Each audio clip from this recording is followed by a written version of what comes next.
والتفت الساق بالساق إلى ربك يومئذ المساق. الحمد لله رب العالمين،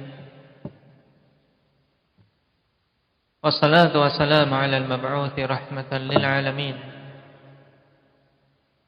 وعلى آله وأصحابه ومن تبعهم بإحسان إلى يوم الدين.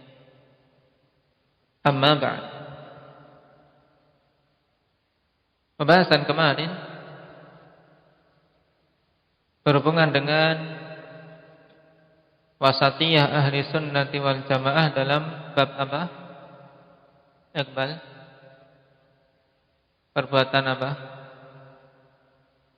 Dalam hal perbuatan-perbuatan Allah Subhanahu wa ta'ala, yang ahli sunnah pertengahan di antara dua kaum yang tersesat, yaitu siapa dan siapa?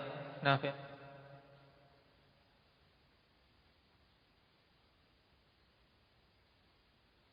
Jabriyah dan Tayyib Al-Qadariyah. Jabriyah, dari si mana kesesatan mereka? Mukasyaf pada pembahasan ini.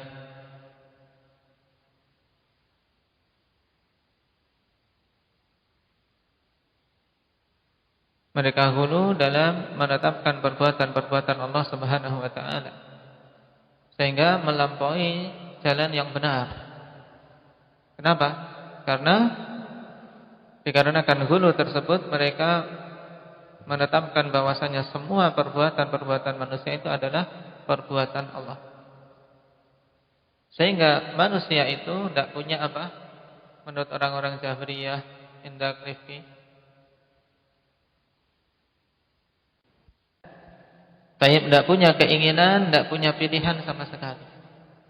Ibaratkan seperti apa? Orang-orang Jabriyah ini meyakini tentang perbuatan manusia. Hendak ya Pak Muhammad. Gerakan mereka secara keseluruhan, perbuatan-perbuatan mereka di dunia seperti apa?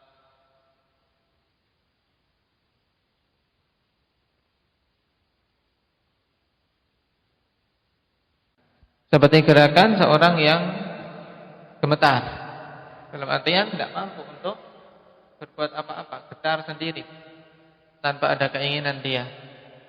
Dan sebagian ulama juga apa, mengungkap pada fitnah seperti apa, kondisi seperti kapas yang tertiup angin. Dia tidak punya keinginan apa-apa. Ditiup ke arah timur ya ke timur, ke arah barat ke barat, naik ya naik, turun ya turun.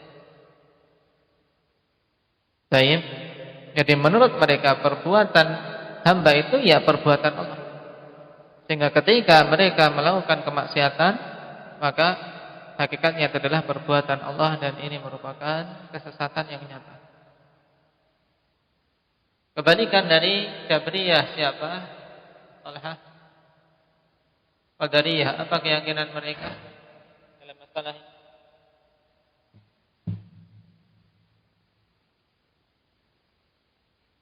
Bahwasanya Allah Subhanahu wa ta'ala tidak ada hubungannya dalam masalah perbuatan hamba. Jadi hamba itulah yang menetapkan perbuatan mereka sendiri tanpa ada takdir, tanpa ada kehendak Allah Subhanahu wa ta'ala yang mengaturnya. Dan ini juga tersesat. Ahli sunnah pertengahan dari mereka itu, di mana ahli sunnah meyakini bahwasanya hamba memiliki keinginan dan mereka melakukan perbuatan, tapi tidaklah perbuatan itu terjadi kecuali dengan kehendak Allah dan takdir dari Allah Subhanahu wa ta'ala. Di antara dalil yang menunjukkan hal ini apa? Arin. Wa ma tasha'una illa an yasha Allahu rabbul alamin. Yang lainnya apa? Ba'asim. Wallahu khalaqakum wa ma ta'malun. Khalaqakum wa ma ta'malun. Berarti amalan-amalan manusia pun adalah ciptaan Allah. Ini bantahan untuk Qadariyah. Adapun bantahan untuk Jabriyah, di sini Allah katakan ta'malun, menunjukkan hamba itu yang beramal. Jadi ayat ini bantahan untuk kedua kelompok, ikhwan. Kelompok Qadariyah terbantah dengan apa? Dengan makna secara jelas, wallahu khalaqakum wa ma ta'malun. Allah yang menciptakan kalian dan menciptakan amalan-amalan kalian. Nah, sedangkan Jabriyah terbantah dengan apa? Dinisbahkannya amalan itu kepada hamba, menunjukkan hamba itu berbuat. Nah, hamba itu berbuat. Kalau tidak berbuat, maka tentunya penisbatan amalan kepada mereka tidak benar. Dan tidak mungkin Al-Quran mengatakan sesuatu yang tidak hak.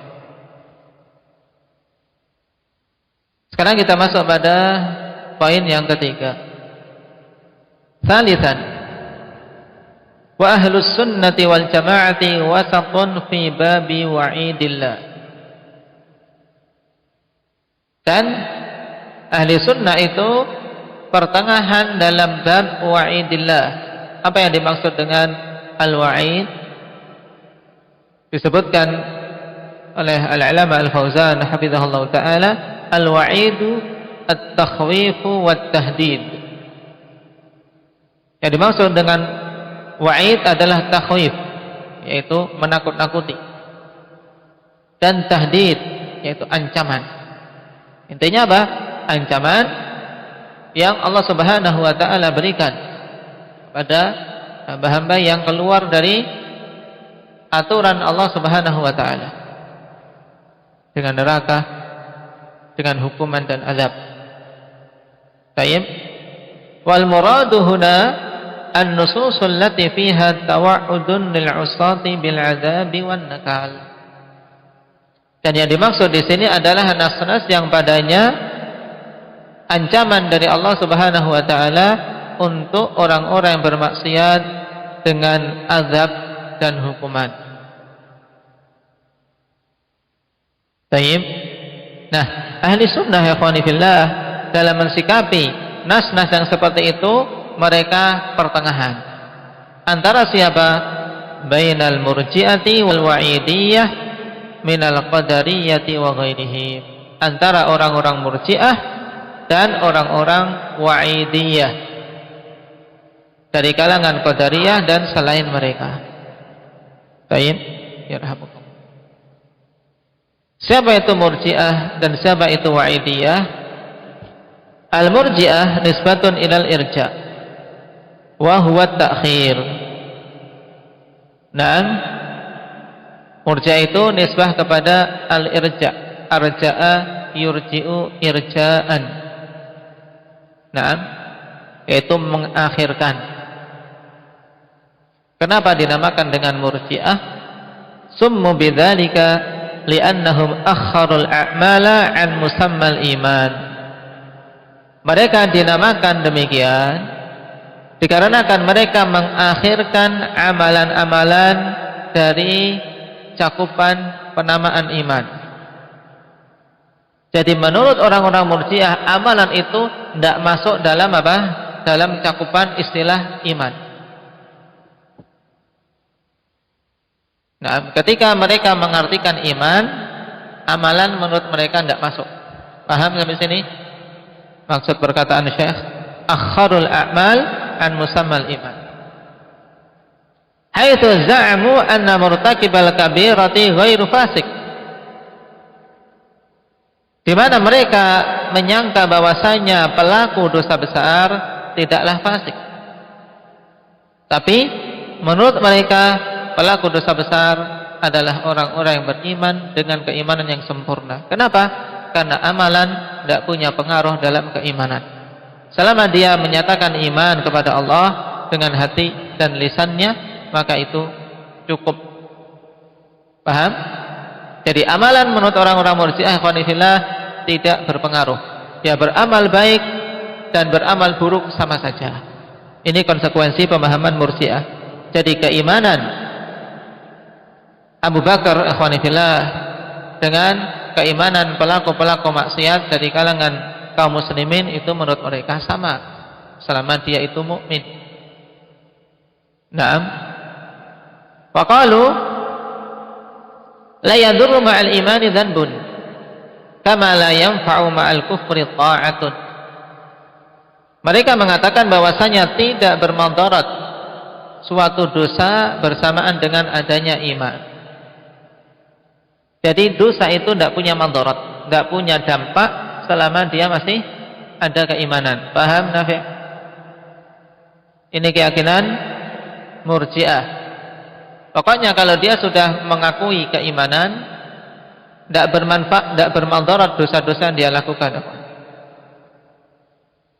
Sehingga dari sini, akhwani fillah, pemahaman Murji'ah adalah pemahaman yang sangat berbahaya. Kenapa?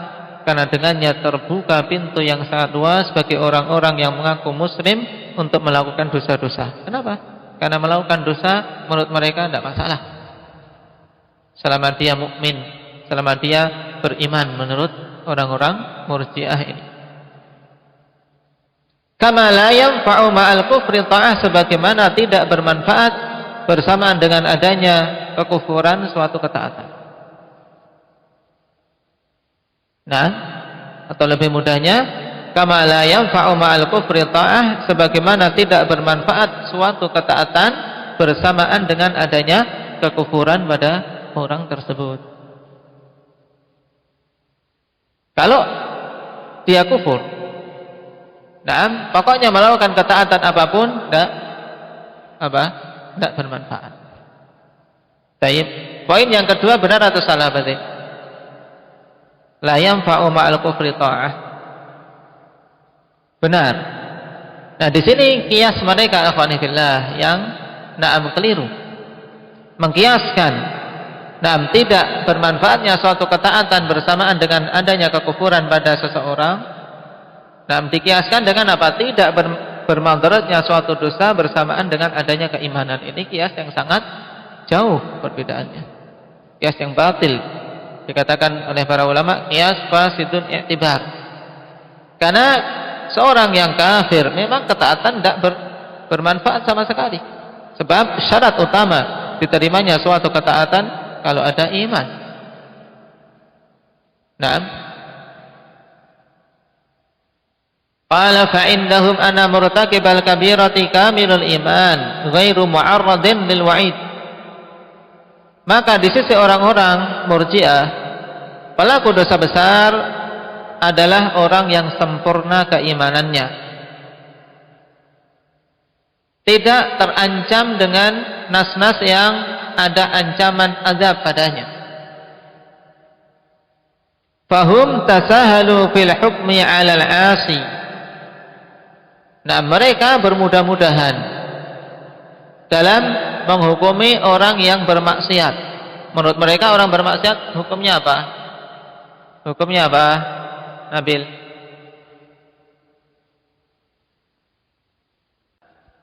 Menurut mereka orang yang sempurna imannya. Nah, wa afratu fit tasahuli hatta za'amu anna al-ma'asiyah la tanqusul iman. Dan mereka apa? Afratu, yaitu berlebih-lebihan dalam apa? Bermudah-mudahan dalam masalah ini. Taib, sangat parah dalam apa? Bermudah-mudahan pada perkara ini, sampai-sampai menyangka bahwasanya kemaksiatan-kemaksiatan itu tidaklah mengurangi iman. Taib, wala yuhkamu ala murtakibil kabirati bil fisqi, dan tidak dihukumi menurut mereka pelaku dosa besar itu dengan kefasikan. Taib, ini golongan yang apa? Yang pertama, yaitu Murji'ah. Berarti ya kawan, kalau ditanya sikap orang-orang Murji'ah terhadap nususul wa'id, nas-nas yang di situ ada ancaman, mereka jatuh dalam ifrat atau tafrid? Amer.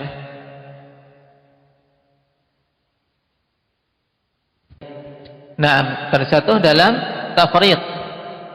Kenapa? Karena mereka menyepelekan nas-nas tentang ancaman, sehingga tidak menggubri sama sekali. Sebab pelaku dosa besar, padahal dosa besar itu yang ada ancamannya. Mereka katakan, tidak berdampak sama sekali dosa itu. Ini golongan yang terjatuh dalam tafrid. Sekarang golongan lawannya, wa ammal wa'idiyah fahumul ladzina qalu bi infazil wa'idi 'ala al-'asi wa shaddadu fi dzalik.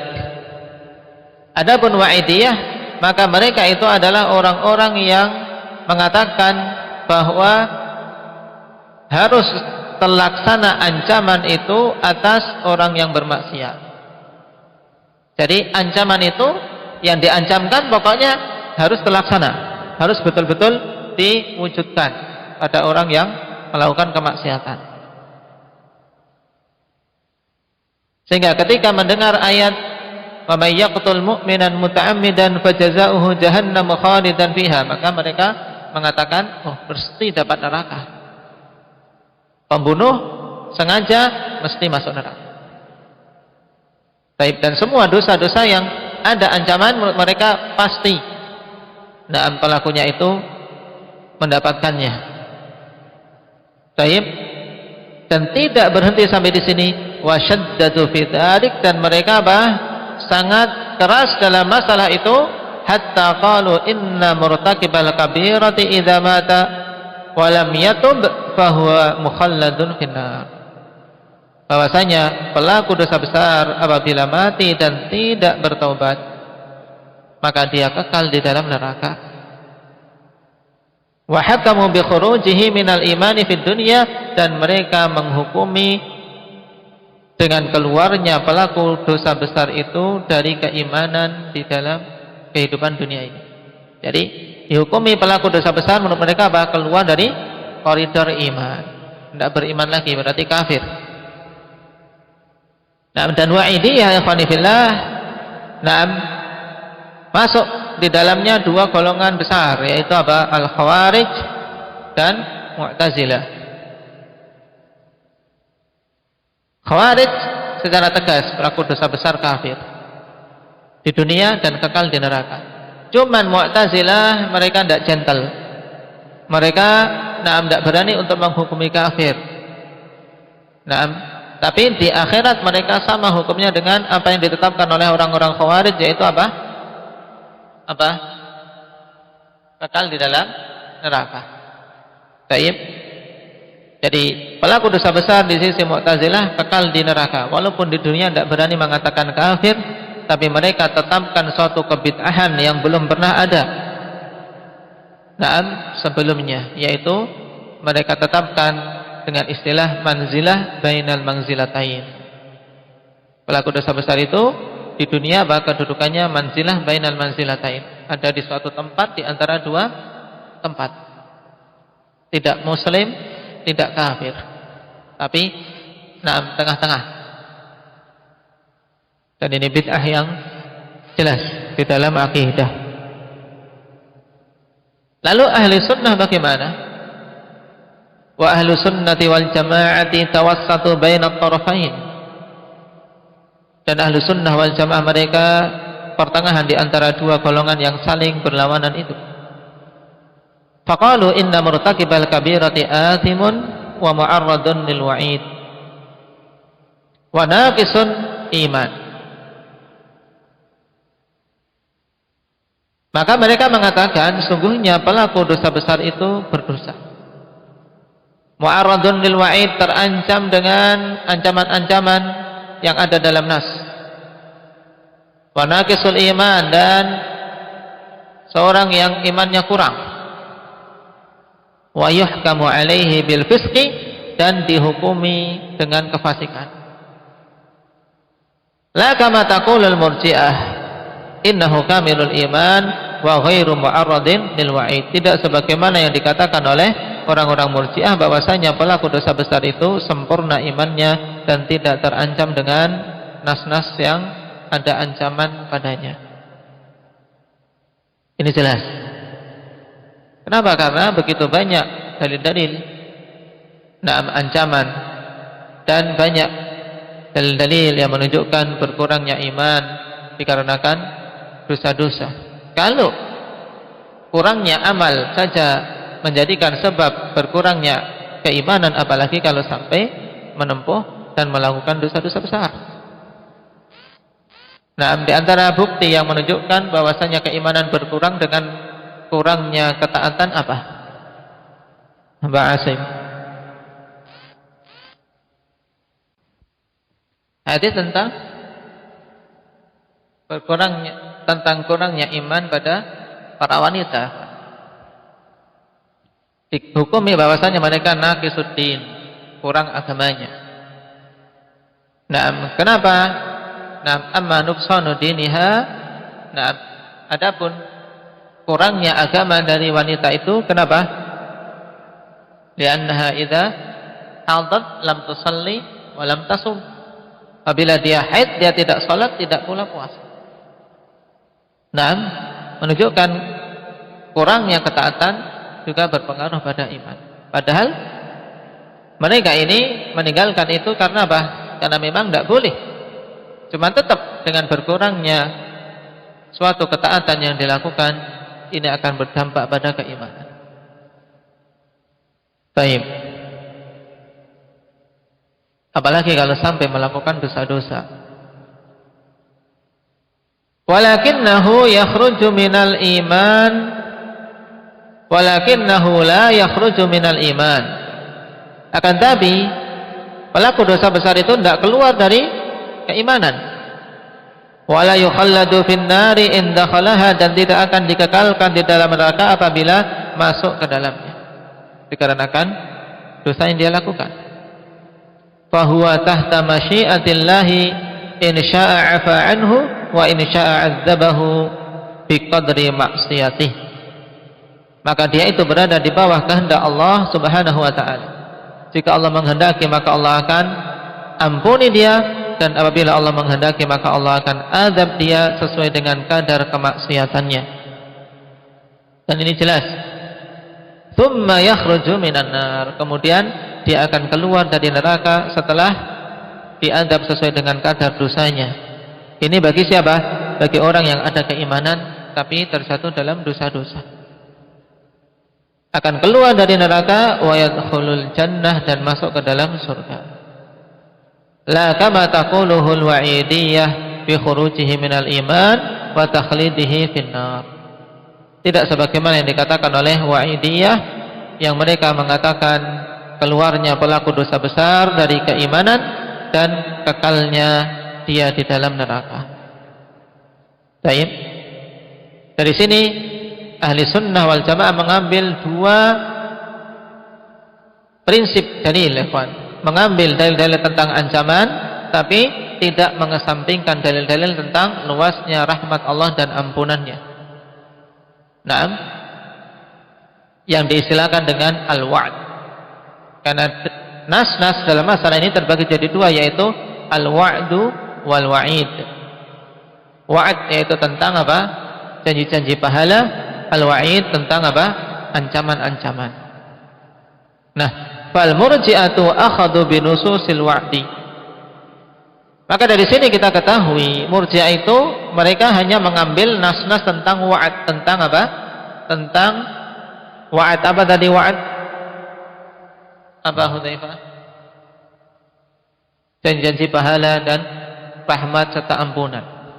Baik, mereka mengambil itu saja. Wah, Allah Maha luas ampunannya. Baik, berarti diampuni mesti. Baik.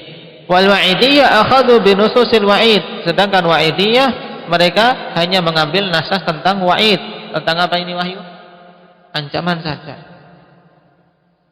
Wa ahlu sunnati wal jamaah jama'u bainahuma, dan ahli sunnati wal jamaah mereka menggabungkan antara keduanya, yaitu mengambil dalil tentang wa'ad dan mengambil dalil tentang wa'id, kemudian mereka sinkronkan bahwasanya apabila masih ada keimanan pada diri seseorang, kemudian dia melakukan dosa besar, dia terancam dengan ancaman.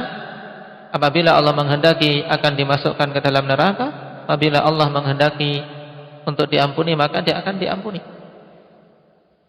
Nah, ini prinsip yang harus dipegang erat-erat akhwani fillah, karena dengannya seorang selamat dari dua golongan yang tersesat, yaitu golongan apa? Murji'ah dan golongan Wa'idiyah yang terdiri dari Khawarij dan Mu'tazilah. Nasallallahu al-afiyata wa salamah. Naktawi bihadza. Walhamdulillahi rabbil alamin. Subhanakallahumma bihamdik asyhadu an la ilaha illa anta astaghfiruka